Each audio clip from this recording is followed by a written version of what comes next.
Find the value of a for which area bounded by x equal to 1, x equal to 2, y equal to 6x² and y equal to F of a is minimum.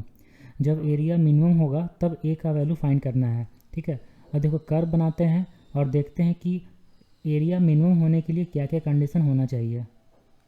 देखो दो type का यहाँ पे curve बनेगा और वो दो type का कर्व कैसा बनेगा वो आपको समझाते हैं, जिससे आपको पता चलेगा कि मिनिमम जब एरिया होगा तब कौन सा कर्व हम लोग कंसिडर करेंगे। ठीक है, ये हो जाएगा एक्स एक्सिस, ये वाई यहाँ पे, ये भी एक्स एक्सिस और ये यहाँ पे वाई एक्सिस। अब देखो फर्स्ट में वाई इक्वल टू 6x² है ना, इसका कर्व कैसा होगा, x² equal to 4y type से, मतलब पैराबोला होगा अपवर्ड ओपन। ठीक है, ये पैराबोला होगा अपवर्ड ओपन। और x इक्वल टू 1, तो x इक्वल टू 1 लाइन जो है वो यहाँ मान लेते हैं x इक्वल टू 1 और x इक्वल टू 2 यहाँ मान लेते हैं। तो x इक्वल टू 1 और x इक्वल टू 2 ये दोनों लाइन हो गया। इसके बाद y equal to F of A. ठीक है, तो y equal to F of A अगर हम इधर नीचे मानते हैं या फिर 2 के बाद मानते हैं, जैसे देख लो यहाँ पे, ये देखो y equal to F of A मानते हैं यहाँ पे, तो ये हो जाएगा y equal to F of A. अगर y equal to F of A है तब यहाँ पे एरिया क्या है, देखो एरिया x, ये एफ एक्स और x equal to 1 x equal to 2 के बीच में ये पूरा एरिया है। ठीक है, ये जो कर्व है ये कर्व लिख देते हैं, ये कर्व है y इक्वल टू 6x²। अब देखो अब हम लोग इसमें कर्व बनाते हैं। इसमें जब कर्व बनाएंगे हम लोग तो y इक्वल टू 6x²। ठीक है, इसका कर्व तो ऐसे, बाकी सब तो ऐसे ही रहेगा। एक तो ये हो जाएगा x equal to 1 x equal to 2 हम लोग लेते हैं, तो वर्टिकल लाइन ड्रॉ करते हैं x इक्वल टू 1 पे, x इक्वल टू 1 यहाँ पे होगा और x इक्वल टू 2 यहाँ पे होगा ऐसा। अब ठीक है, अब देखो y equal to F of A जो उसी को मूव करना है और देखना है कि एरिया मिनिमम कब आएगा।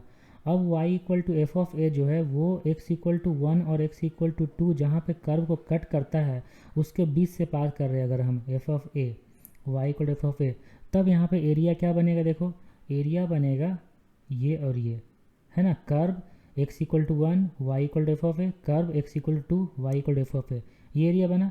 तो मिनिमम एरिया किस में आ रहा है, इसमें आ रहा है मिनिमम एरिया, मतलब x इक्वल टू 1 और x इक्वल टू 2 कर्व को जहाँ पे कट करेगा उसके बीच में कहीं y equal to F of A पार करेंगे तब एरिया आएगा मिनिमम, मतलब एरिया कम आएगा। तो इसी केस में एरिया मिनिमम आने का चांसेस है। तो देखो y equal to F of A है ना, इसको इक्वल टू b मान लेते हैं। ठीक है, ये जो कर्व है ये कर्व है y इक्वल टू 6x²। अब देखो एरिया फाइंड करेंगे तो x का वैल्यू 1 से लेकर, और ये देखो x का वैल्यू 1 से लेकर कहाँ तक होगा, तो ये जो एफ ऑफ ए है मतलब फंक्शन का वैल्यू a पर, तो इसका मतलब ये जो पॉइंट हो जाएगा बीच में ये पॉइंट a हो जाएगा ना। अब इसका एरिया देखो कैलकुलेट करते हैं, एरिया को हम कैपिटल A मान लेते हैं। ठीक है, तो एरिया इक्वल टू कितना आ जाएगा, एरिया इक्वल टू आ जाएगा अगर 1 से लेकर a तक लेते हैं, 1 से लेकर a तक, तो y1 माइनस y2 करेंगे तो y1 मतलब ऊपर वाला y है ना, तो इसको b ले लिए, तो b माइनस, अब इसका y, इस कर्व का y कितना होगा 6x², तो b माइनस 6x है ना, बड़ा माइनस छोटा होगा इंटू dx प्लस, अब a से लेकर 2 तक अगर x लेते हैं तो बड़ा कौन सा यहाँ पे है, ऊपर में कर्व है ये y इक्वल टू 6x², तो इसका y हो जाएगा 6x² माइनस, अब ये y equal to F of A मतलब b। ठीक है, आया समझ में, जो ऊपर होगा पहले उसका y लिखना है माइनस फिर नीचे वाला का y। अब इसको कैलकुलेट करते हैं हम लोग, तो b है तो b x हो जाएगा माइनस x² का होगा x³ 3 तो 2x³ हो जाएगा।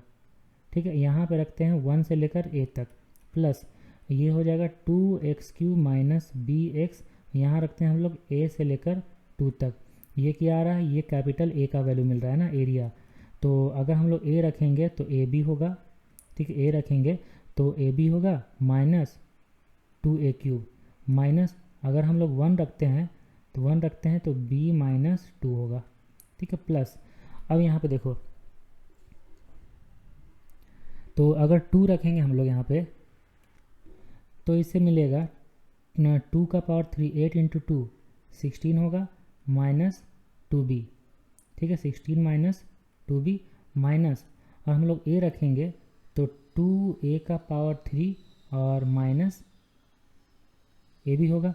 ठीक है, अब हम लोग इसको देखते हैं, थोड़ा सॉल्व करते हैं तो कितना आता है, कैपिटल A इक्वल टू देखो कितना आता है, ये तो AB ए बी यहाँ पे है, और -2a³ माइनस बी प्लस 2, ठीक है, माइनस, अच्छा यहाँ पे हाँ 1 रखे थे ना, -b+2 सही है। और यहाँ पे हो जाएगा कितना, 16 माइनस 2b माइनस 2a³ और हो जाएगा यहाँ पे प्लस ऑफ ab। ठीक है, तो अब देखो, अब इसको कैलकुलेट करते हैं थोड़ा और, तो कैपिटल A इक्वल टू आ जाएगा, देखो AB प्लस AB, ये तो हो गया 2AB, ठीक है, और AQ कितना होगा, AQ -2AQ तो -4AQ लिख दिए, -B -2B तो -3B होगा, ठीक है। अब कांस्टेंट टर्म कितना बचा, 6+2 18 बचा ना। अब देखो B का वैल्यू A के टर्म में कैसे ला सकते हैं हम लोग, तो f of a equal to b है, तो f of x equal to 6x² है ना, तो f of a equal to कितना होगा, 6a² होगा ना, तो यहाँ लिखते हैं f of a equal to 6a², और f ऑफ a ही b है ना, तो b इक्वल टू 6a² हो जाएगा। तो जहाँ जहाँ b है वहाँ पर हम लोग 6a² तो लिख सकते हैं, तो 2 into a into 6a² minus 3 into 6a² हो जाएगा, b का वैल्यू -4a³ और प्लस 18 है, ठीक है।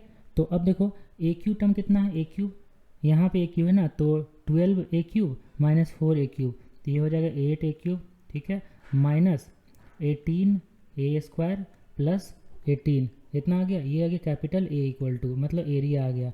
अब एरिया को मिनिमम करना है तो A का वैल्यू मिलेगा, ठीक है। तो एरिया को मिनिमम करने के लिए हम लोग इसको डिफ्रेंशिएट करते हैं A के रिस्पेक्ट में, स्मॉल a के रिस्पेक्ट में। जब डिफ्रेंशिएट करेंगे तो हो जाएगा 24a² माइनस 36a, ठीक है। और फॉर मैक्सिमम मिनिमा डिफ्रेंशिएशन 0 होना चाहिए। यहाँ से कॉमन कितना लेंगे हम लोग, 12a कॉमन अगर लेते हैं तो 2a माइनस 3 इक्वल टू 0 होता है, तो a का जो वैल्यू है वो हो जाएगा 3/2, क्योंकि a का वैल्यू है वो 1 और 2 के बीच में होना चाहिए ना, 1 और 2 के बीच में होना चाहिए, तो a का वैल्यू हो जाएगा 3/2, यही हो गया आंसर।